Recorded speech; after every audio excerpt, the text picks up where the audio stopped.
Hi, I'm Alka, and welcome to another video. Today I will be showing you Bounce High Skyland, a ROM hack that I made for SimpleFlips' linear competition in 2019.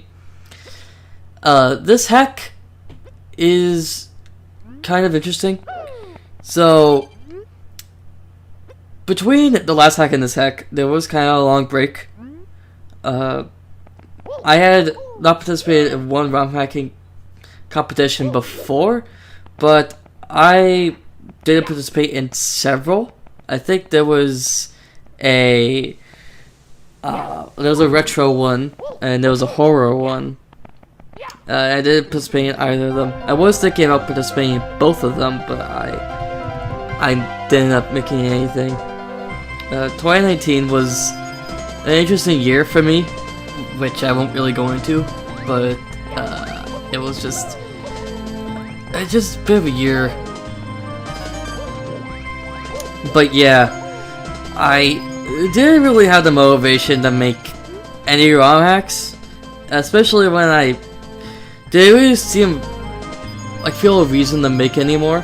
But that kind of changed with this hack. So this hack, compared to every single other hack I made before it, this hack only took a few days to make. Like, I think I literally spent maybe 2 days on it, or something insane like that. I just, one day, you know, I didn't feel like making a hack for the competition, but one day I was just like, you know what, I want to make a Sky linear level for this, because I think that would be fun. Mario Maker 2 just came out, so this was partially inspired by that. Like, the blocks there are the semi-solid blocks from Mario Maker 2's Sky theme in New Super Mario Bros. U.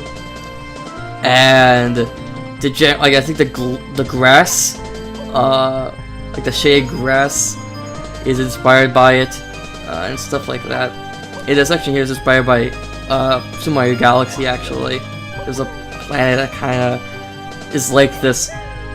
But I just wanted to make a fun little thing here, because I wanted to. And that's all I ended up making was this one level. So I wanted to make 3 levels. I wanted to make this an ice level and a lava level, but I never ended up making the other 2 from just lack of motivation. But you know, I at least made this, and I feel like this ROM hack is kind of important to me. All the ROM hacks I made have definitely improved how I am at making things I want to make. Just projects, game design, the works.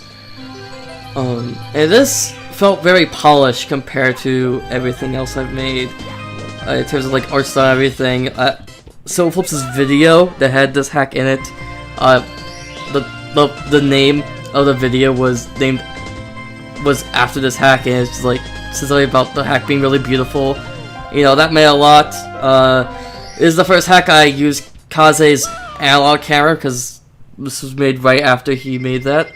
And no other ROM hack really seems to use it other than his own, so I find that kind of interesting. But with this hack, I wanted it to be really accessible to a lot of people, so that's why the difficulty is like really low. Because, you know, for playtesting purposes, I would have my family play my hacks, but you know, they're not the best in Mario 64, so they kind of struggled. So I wanted to make something really simple, and that's kind of how my Mario level design philosophy started. I wanted to make more easier, accessible levels, and the analog camera was a big part of that, just having more people to play my hacks.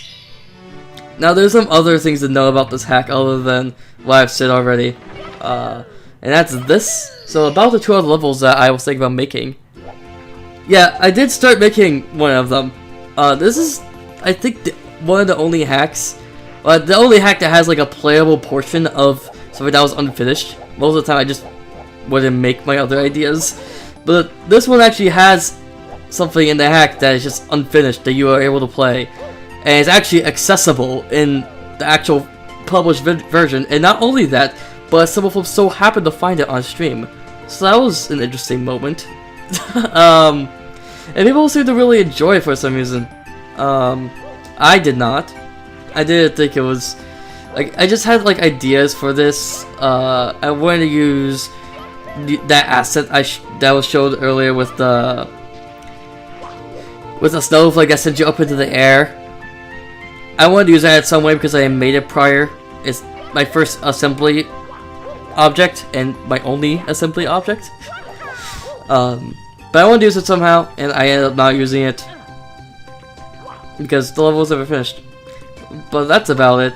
And other than this, the hub area, I don't think anybody's thought about the hub area in this hack at all, but it's actually meant to be a hidden cellar in SimpleFlips' mansion. If you look at the assets there, they're the same as used in that hack. So, lore, I guess. I don't know the importance of the lore, though. It's lore. And that's about it. That is Bounty Skyland, which is just a really...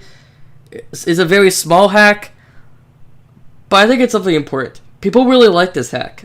And I find that very weird because of how short it is. It just takes like a few minutes to play through. It's not much to it. It's just a simple linear level, but people really liked it. And I just find that really odd. I found it really odd at the time, but I felt like if people like it, I should make more. So that's exactly what I ended up doing. See you next time when we see my personal favorite hack that I've made, the Death of Mario.